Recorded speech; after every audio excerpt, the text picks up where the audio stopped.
Hey there guys, this is Showcase Watches, today bringing you a video about the greatest luxury watch ever made. Now this is a question that has been asked hundreds of times, and I get asked quite regularly what my opinion is on the greatest wristwatch of all time. And I say wristwatch, I'm not talking about pocket watch, I'm not talking about clocks, I'm talking about a wristwatch, something that you wear on your wrist. What is the greatest wristwatch of all time? And to answer that question, you have to. There's a few factors you can look at. You can say to yourself, well, the greatest wristwatch of all time would be the most accurate. Fair comment. The best luxury wristwatch of all time should be something affordable that people can have. Should it be something that's super hyped? Should it be something that everybody wants? Should it be something that has heritage, something that's got a history behind it? How do you determine what is the best luxury wristwatch of all time? I think there is probably two contenders for this, and they're quite obvious ones. And that's mainly the Rolex Submariner and the Omega Speedmaster Professional.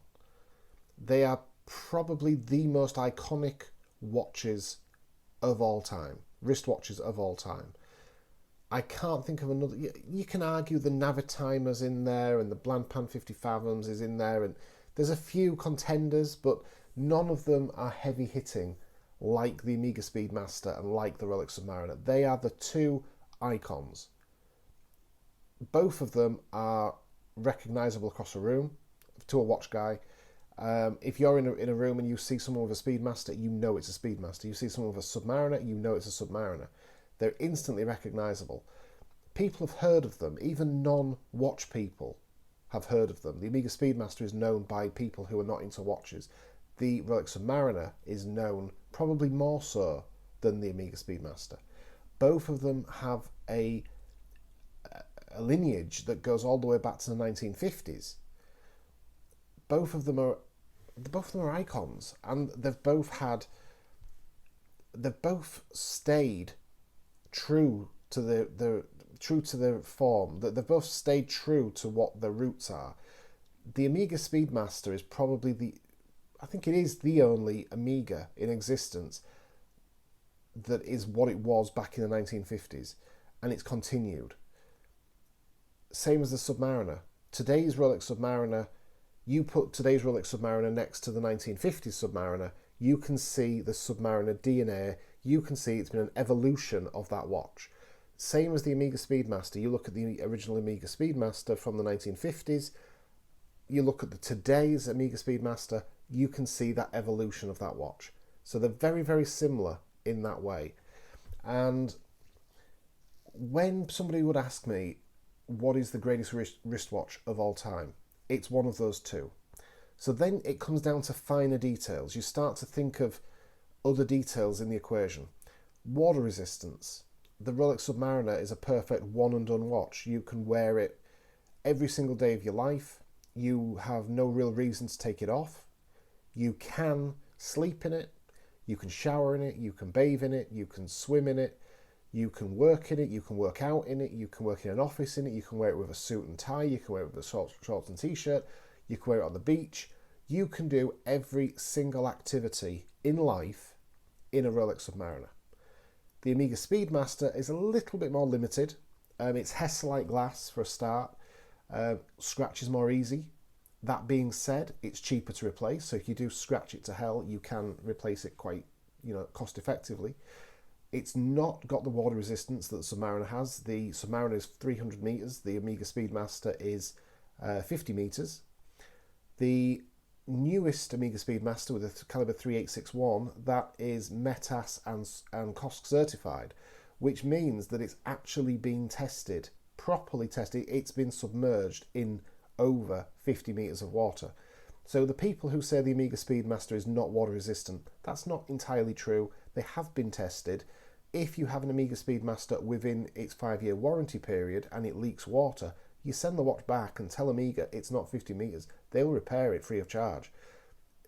the Rolex Submariner is 300 meters, so any water activity you can do in a Rolex Submariner, unless you're going to ridiculous depths in the ocean, which, let's face it, 99.9% of us are desk divers. We're not using these watches in that way.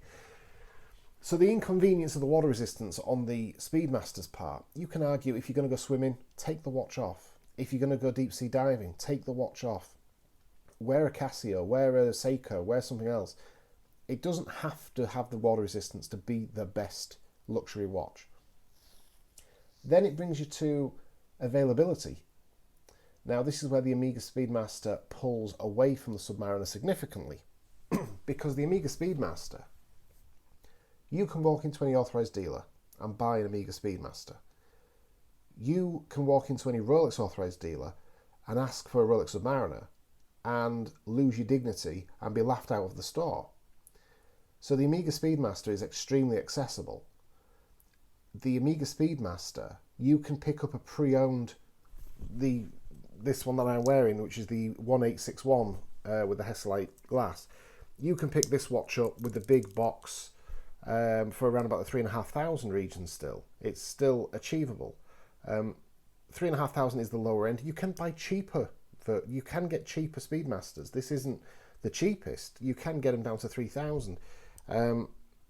You can still buy the 861s. Some of the 861s make fantastic buys because they're still cheaper than the modern. But I'd always recommend, if you're going to buy a Speedmaster for a daily wearer, go for the modern. You don't have any of the vintage worries. You don't have any of the damaging the watch, servicing the watch, etc. If you're going to buy a Speedmaster for a daily wearer, buy modern. Same applies for the Rolex. If you're going to buy a Rolex for a daily watch, buy modern. Modern build quality, modern movements. It's just better, as a daily wear.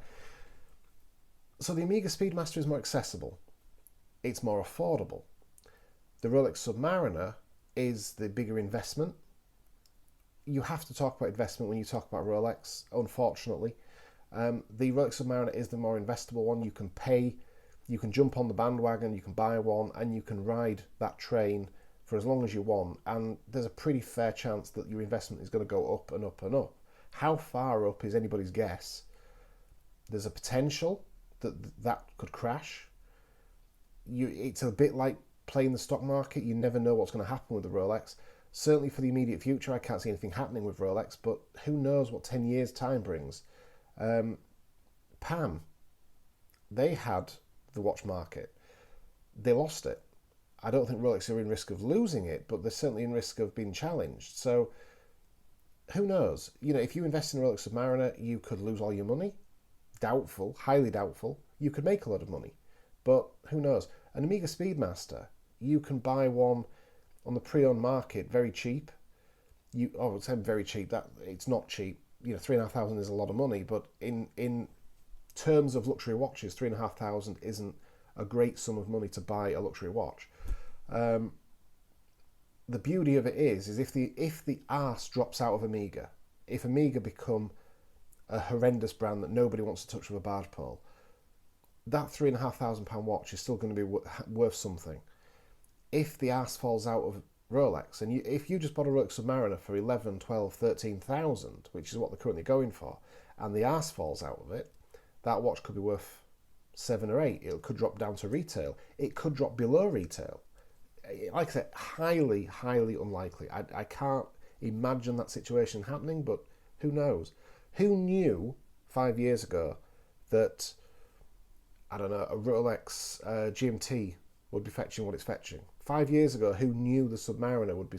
Who knew the Rolex Submariner Hulk would be selling for £25,000? Who knew 5 years ago? So 5 years from now, who knows where we're going to be? But going back on point, the greatest wristwatch of all time, I have to give it to the Omega Speedmaster. And my reason being is because the Omega Speedmaster is readily available. You can go online right now and you can find one brand new. You can get 0% finance on it. So if you've not got the means to buy a watch and you want one, you can buy it online for under £100 a month. I do not recommend that, by the way, under any circumstance, because if you buy it brand new at full retail price, the minute you purchase the watch, bring it home, it's probably worth 25% less than what you've paid for it. So do not buy brand new. Unless you've got if you've got a relationship with an authorized dealer who will give you a decent discount and things, that's fine. But do not buy at retail. That's the worst thing you can do from a financial perspective. From a perspective of you going, if it's going to be your one and only timepiece that you're going to wear forever, I probably think you should buy it brand new, because you can go in, you can have the experience, you can have a whiskey, you can have a beer, you can have a drink, you can have a chat with the authorized dealer, you can absorb the experience of buying a luxury watch. If you're going to buy it as part of your collection and you've had that experience numerous times and you've had your ass kissed a few times, you probably aren't fussed about the experience. You're just happy just to get the watch. But if you've never had the experience and you want to have that type of experience for your first and only luxury watch, I think, get a new one. I think you'll probably pay 25% over the odds. Is it worth it for that one little snippet of an experience? In the moment, no, but over time, as you build memories with the watch and when you look back on your experience, I think it's worth it. I think paying for memories is an investment. I really believe that. I think the Rolex Submariner, if at retail and if there wasn't the hype surrounding it, I think the Rolex Submariner could make a very strong case for being the best luxury watch to buy. I think the Omega Speedmaster wins because it's accomplished so much against the odds. The Omega Speedmaster was picked, as we all know, by NASA. It was, obviously worn by the NASA astronauts, or in fact, it was worn by the NASA astronauts as their personal watches. It went into space. It did its thing. It was famously worn by Ed White. Then NASA went out and looked for a NASA certified watch, and they went to numerous companies, and Omega being one of them, Rolex being one of them.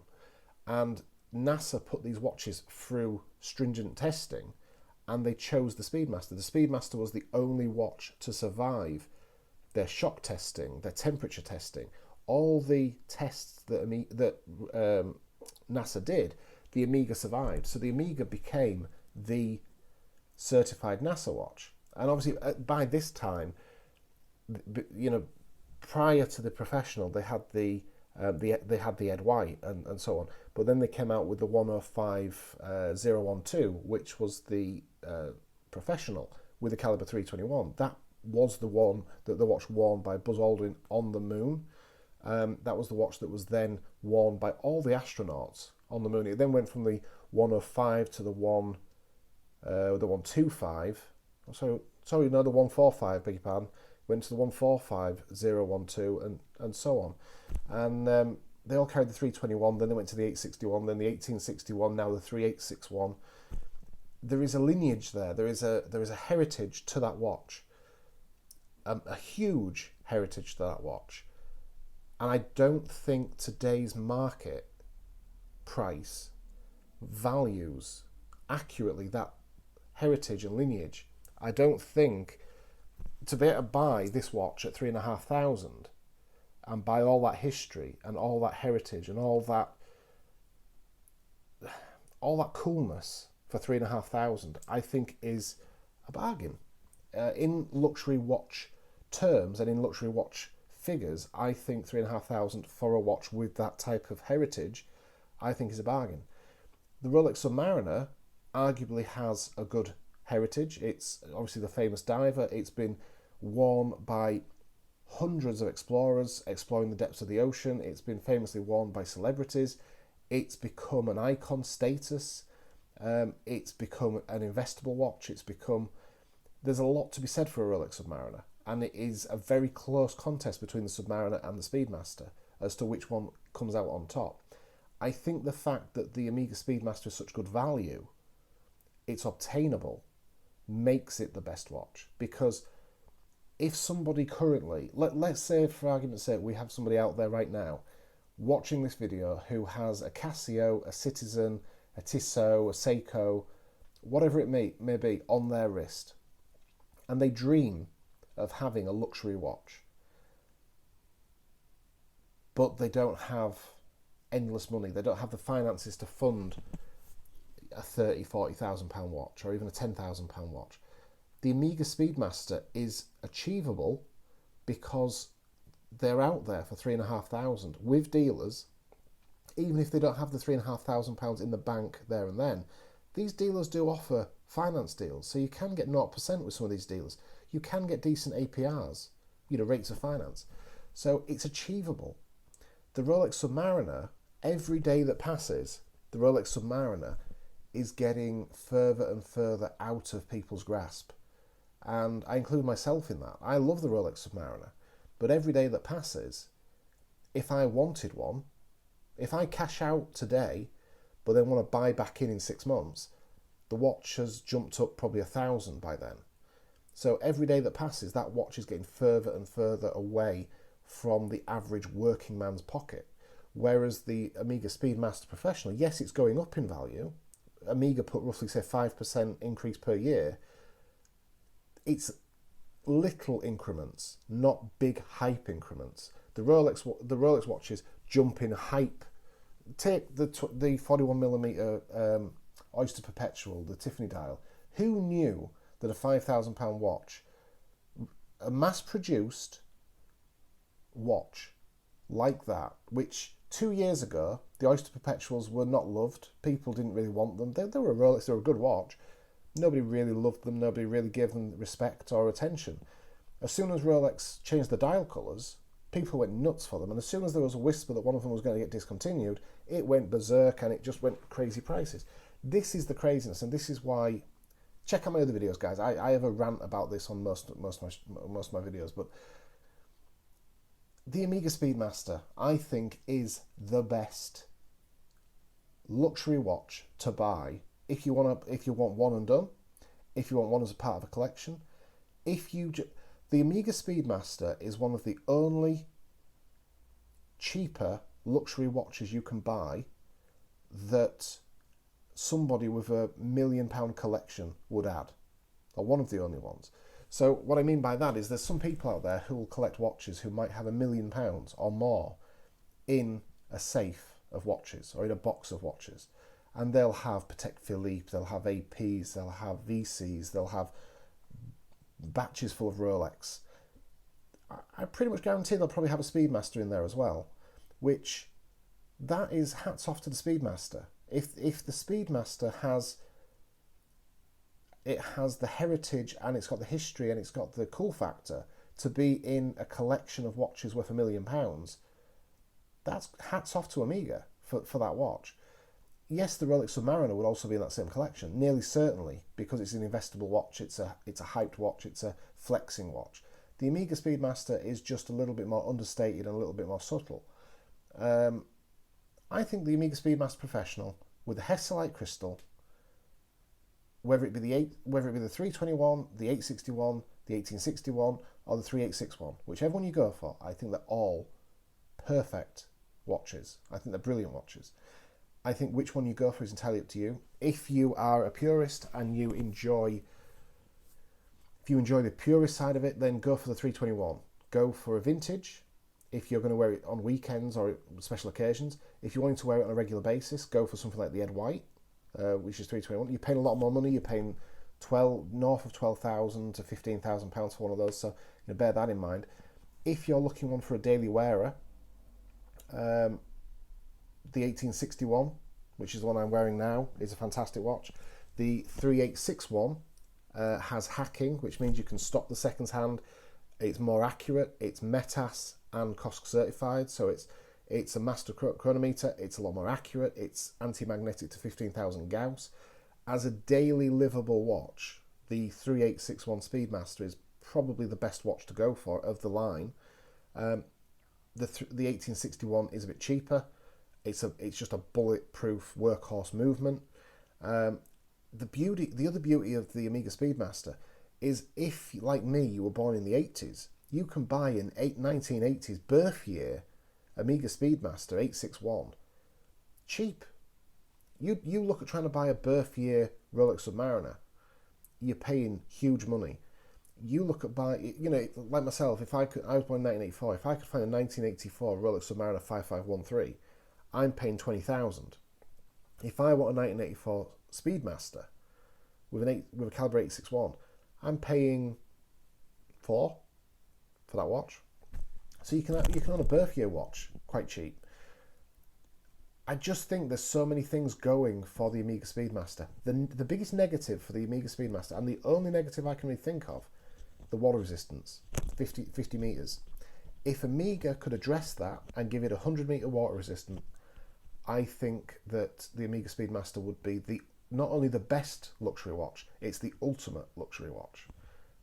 So let me know what you guys think. Don't forget, guys, like and subscribe to the video, or to the channel. Check out all my other videos, all that usual bullshit. Please do. Leave me some comments. Let me know what you guys think. What is the greatest wristwatch of all time?